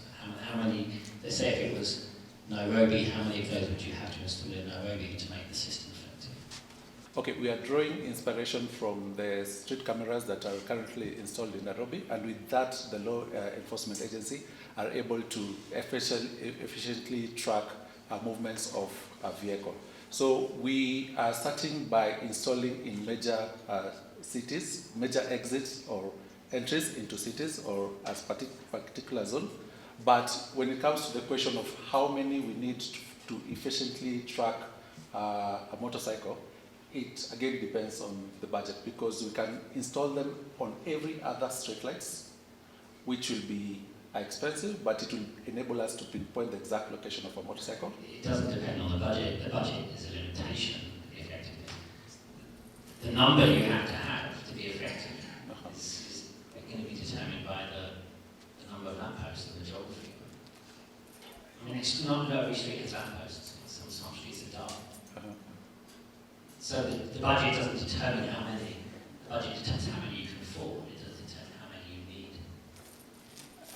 Exactly, I agree with you. And also another angle of looking at it is how precise you want the tracking to be. Because if you just want to know if a motorcycle is on a particular street, then you only need to monitor the entries and exit. But if you want to know exactly where within that particular street, then you have to have a gateway installed on every other street lights. The coverage is 10 meters, so it's 10 meters and then the radius 10 meters and then so it will be 20 meters to the next street light. Yeah. It is able to detect about 100 devices within 1 second, within a range of 10 meters. So if a group of motorcycles is passing at one go, we will be able to capture the information of those motorcycles. At the initial point, I think it was quite impressive. I think the last question the reason is that, one, of course, we can connect to any governor. That's no problem. But what is the guarantee that your system will guarantee them peace of mind? Because now, if there are no poles in their counties and the motorcycle is stolen and they're wondering what to do, I mean, there has to be watertight guarantee that once they invest in this system, they can have actually return on investment. That means they'll be less, even the higher level of recovery. Once people know that these things are tracked, it actually reduces that theft. I don't know if that is the case, but then what is that guarantee? That once we saw it, for example, let's talk about a place like Migori, it's 100% considered that once those things are put, any motorbike stolen from Migori can actually be tracked under what time, period of minutes, hours, days, weeks, If a motorcycle is passing on a street light, we'll be able to detect that in real time. But for the question of whether we truly depend on street lights are just the ideal installation point. But you can install them in billboards, signage, any other place that is close to the road to provide us with that 10 meters radius that we need to be efficiently detect a motorcycle. So there's like 100% guarantee that if we engage a county with such a solution, we'll be able to implement that solution and they'll be able to utilize it effectively in tracking motorcycles. Thank you. Yeah, so thanks so much. I think for me the product looks so good. I'm just looking at it being practical in terms of if you're going to leverage on the power post, yeah? What's the distance between one power post to another? Secondly is, have you thought through the work that you're going to work with, because the purpose belongs to the PLC, ideally almost 99% of them. So how are you going to work with them in terms of they allow you to use their posts? Because currently, I'm aware they were cutting some of the internet providers who are using their posts. Yeah, thank you. That depends on goodwill, because we have to rely on the power source from that particular street light. But the gateways themselves, they have a battery, though we didn't focus much on the lifespan of that gateway because we had hoped to use an external power source for that. What is interesting is that the Bluetooth device will last 6 years on that motorcycle once installed. It uses low energy, and that makes it ideal for such a kind of solution. Again, it depends with the intensity of tracking that you want. If you want precision, then we have to install more of those gateways. If you just want to know whether a motorcycle is in a particular street, we just install on the exits and entries. So I was probably thinking there must be a smaller way of doing this without the infrastructure that you've suggested with the lamppost. But I have it at home and I can happily send it to you. But it's a tiny thing, you just put it anywhere in the car, you can't see it. And it uses the Google Maps, so you can actually see where it's going in real time, or you can download an app for it. So it actually does work that way.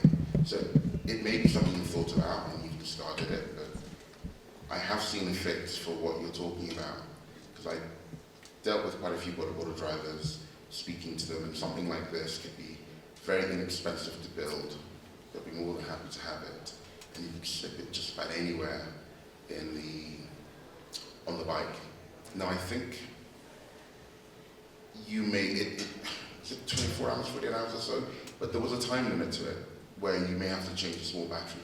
So you know, like the watch batteries or so, slip that into it, it holds it and powers it for maybe 2 or 3 days, and then you can change the battery or just check it or something. But there is a simpler fix if you're looking for one.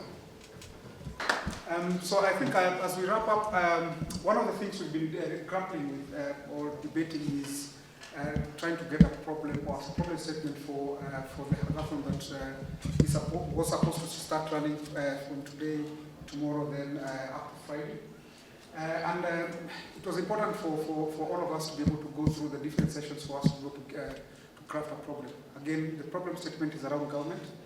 The mandate or the aim or the outcome of this particular innovation week was for us to be able to start looking for solutions that can be able to support government achieve its mandate. So again, if you are in the morning session where we had from Dr. George Muvike from the Kenya Forest Research Institute, one of the things that he mentioned was that the KEFRI has been in existence for 35 years, right? They've been able to develop a lot of solutions around wood and forest products. But the challenge that they face is that a lot of these solutions, and I think they are talking about a mabuyu in English is called what? Boba, for a juice for diabetes. And there were a number of products. And the challenge that he was facing was that we have these solutions within the institute, but it doesn't get to see the daylight in terms of commercial. Yeah, so that their mandate is to do research, come up with products, but ultimately entrepreneurs are not able to access. For example, he was giving the example that we carpenters in Nairobi or in Kenya want to use hardwood. We have very limited hardwood in Kenya. I think it's only millwork, and a lot of hardwood is coming from DRC. At KEFRI, they have crafted other types of woods. I'm not a technical person, that is as durable as a hardwood. But again, that information doesn't reach the market. That's one agency. Okay, if we go to Calro, again, a lot of products developed, and I'm not talking about IP. It's just real products that they need to ship out to market for either entrepreneurs to be able to pick up and sell. That's one agency. If you go to Calro, as I said, if you go to Kipi, for instance, there is IP that is locked up to a certain point in time, but after that, then it's open and can be used by anyone. Yet we are seeing startups grappling with coming up with different solutions, trying to be novel. Yet there are opportunities within government agencies, especially research agencies, who have products, who have things that can actually go to market. So I think that forms the basis of the challenge that we wanted to put out for you. So again, so the question is, we are grappling how to define this problem. But I hope that gives a sense. I hope that gives a sense of the challenge that we have. So for me, what I'm looking out for as a solution is there is a lot of the number of agencies across government that are producing products, whether it's agriculture, whether it is forest, etc. Can we be able to create visibility of these products? So as an entrepreneur, as a business person, I can say, I want to start a business. So instead of calling my boy and we start a car wash or a wines and spirits biashara, which are all over, is we start giving people real solutions in terms of alternative businesses that they can open. I don't know if that makes sense. Yeah. So again, it's a problem that it's not ideally a ministry problem or a government one agency problem, but it's a problem that it would help government to ship out some of the research. And we're not taking an IP. So it's not just an IP of an idea. There are real products that have been created. If you go to Calro, you'll find that either it's new seeds, I don't know, new plant varieties, etc. Those are solutions. Flower business is big business. If you look at Kenya, maybe for example, in terms of export, cut flowers is big business. But we assume that it's for other people. There is IP around. If you go to cafes, there is IP around flowers. It's not just things that grow widely. There is some science around it. So there are IPs that are open, there are products that are out there. And I think that is an opportunity for us, for government, in terms of being able to ship out some of these ideas, but also from an entrepreneurial perspective, we can be able to look at something and be able to pick and choose and say, I want to develop this. So that ideally forms the basis of the problem. So as you go to your homes, then probably you can just start thinking. Then probably in the morning, then you can just start doing something.